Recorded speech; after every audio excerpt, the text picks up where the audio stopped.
Hi, and welcome to video number 4. In this specific video, you're going to learn how to figure out who your market is, and in other words, what your audience looks like and their likes and dislikes and so forth, so that you can pinpoint that specific person and attract them to your Pinterest boards. Now, the big mistake is this. Don't jump into Pinterest and just start pinning just yet. We're almost there. But we're going to do some planning, do some brainstorming right now to figure out which direction that we need to head. Once you figure out this direction, then you can jump in. Now, if you don't know your audience, then how can you cater to them? Now, you may think you know your audience. However, if you really haven't done the proper research and figure out what your audience's likes and dislikes and so forth are, then you're probably going to waste a lot of time and money. It's very easy to presume, especially if you have a product to sell, that you already know your audience and so forth. In this case, we want to apply what you know about your audience and apply it to what does a Pinterest user looks like. So if you know what a Pinterest user looks like, you can find them, you can follow them, you can figure out what they're posting and pinning and repinning and so forth to understand the psychology and why they do certain things, what they like, what they don't like, and this and that. And that'll give you a better idea of how to attract that type of person.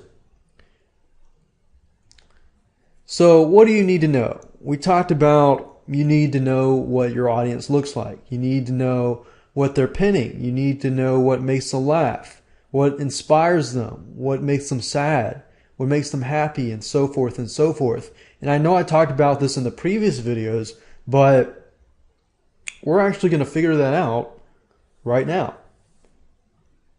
So how to fast track? There's a 3-step process here. First, we're going to want to do a quick demographics check. And second of all, we're going to find out what kind of sites they visit, subject matters they like and dislike, and so forth. And third, we're going to use that information that we find, and we're going to go on Pinterest, and we're going to follow some people, and we're going to figure out what they are repinning and pinning so that we can apply what we know to attract that type of person. Make sense? All right, so let me go ahead and show you how to do that. And the first site we're going to go to is Quantcast. What you need to do now is to open up 3 different websites. The first one is called quantcast.com. The second one is alexa.com. And the third one is, of course, Pinterest. The first 2 are going to help us figure out in terms of demographics, what kind of sites the audience visits, and so forth. So that way we can kind of get an idea of who are in our demographic, who is in our demographics in terms of the majority of people. Are they female? Are they male? Are they a specific age? Are they a specific race, ethnicity? Are they in a specific region? And this and that. The first thing you need to figure out is, what are you promoting? Which business are you promoting? Let's say, for example, that I am promoting a cookbook that deals with desserts, cookies, cakes, cupcakes, and so forth. So in order to figure out demographics, all I need to do is to go to alexa.com and type in cooking desserts. And what this will allow me to do is to figure out websites that deal with cooking desserts that are some of the top websites. If I can figure out the top websites, for example, this site here has homemade dessert recipes. And I'm going to go to each of these sites. Allrecipes.com is very general. I want a site that deals specifically with cooking desserts. So we got 3 different websites here. We've got homemade dessert recipes.com, joyofbaking.com, and extraordinarydesserts.com. So let me go ahead and try to view the statistics. If I click on audience, it gives me the demographics. And as we can see here, now sometimes Alexa will not show the demographics, and Quantcast will actually show a lot in more detail. Now, as we can see here, that the age range is approximately 45 years old up to 65 plus. This is the age range that likes to look for desserts. And of course, that might be skewed by this website. So we'll make sure that we check out the pattern later on with the other different websites. Now, gender-wise, it's obvious that females overrepresent this category, and with children, no children actually overrepresents, which is something I would thought would be the opposite. And of course, browsing location would be home. That doesn't really, we don't need to know that. Education-wise, a lot of these people have some college or college, so they're in between and so forth. So what I'm going to do now is I'm going to hop on over to Quantcast.com. Sometimes Quantcast will show you some statistics, and sometimes they won't. So if we copy this over to here and we click on search, let's see if we get some results. Okay, good. So we got more results here.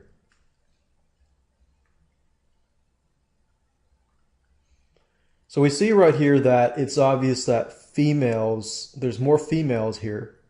And in this case, the age is a little different, but has kids, no kids, has kids.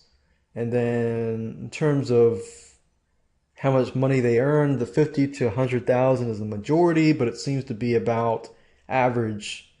No college and grad school seems to be like the median. And here's the race here. So as we can see, it's kind of similar, a little bit different in certain senses, but I'm going to keep going and look at different websites. We got joyofbaking.com. So I'm going to go to joyofbaking.com, and can I get an idea of what they're all about? Okay, good. So they're all about desserts here. All right. So now I know they're all about desserts. I can click on audience, and I see here that it's mostly female. It's about average here. It's about the same as the other one here. In terms of has children, this says that it has more children. So we know that it's probably in between. They either have children or they don't. But we definitely know for sure that gender-wise, they're female. They're probably busy, and they have some college or some college here. I'm going to hop on over back to Quantcast and look at joyofbaking.com. And the whole idea here is to compare several websites and see if you can see a pattern. Because you don't want to just look at one website and say, okay, that's how they look like. Let's see, people per month, demographics, definitely female, about average here, average here, average here, average here, and average here. So it's about the same as we saw earlier. Now, in terms of websites, we can see that they visit a lot of cooking websites, as you can see here.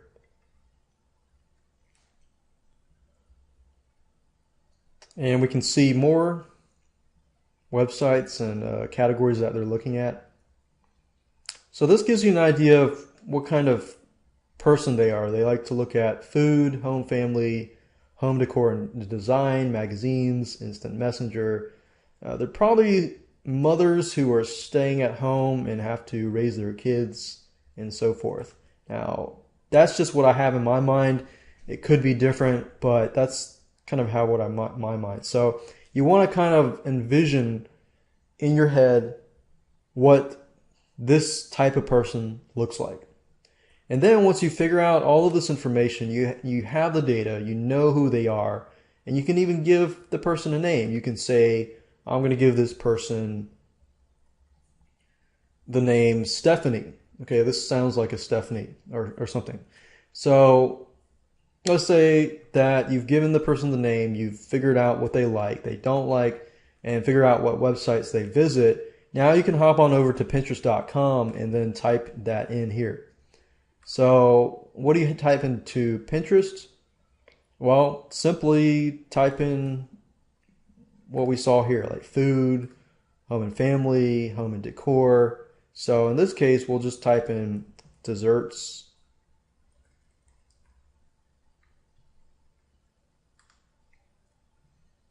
And do a search and just look through.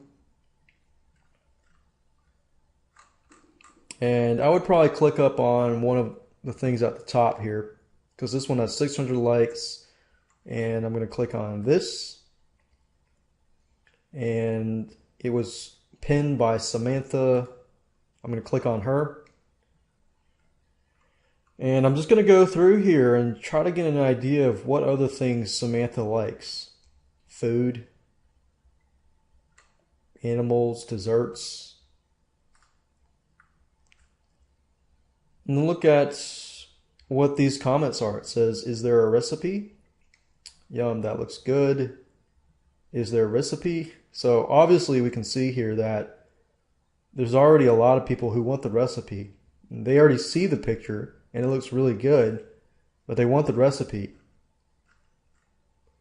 So imagine that you posted something really tasty like this, and then when people ask for the recipe, you could say, you could follow them and then send a message to them and say, hey, here's a free recipe from my cookbook. Obviously you want to be, follow them, have them follow you first.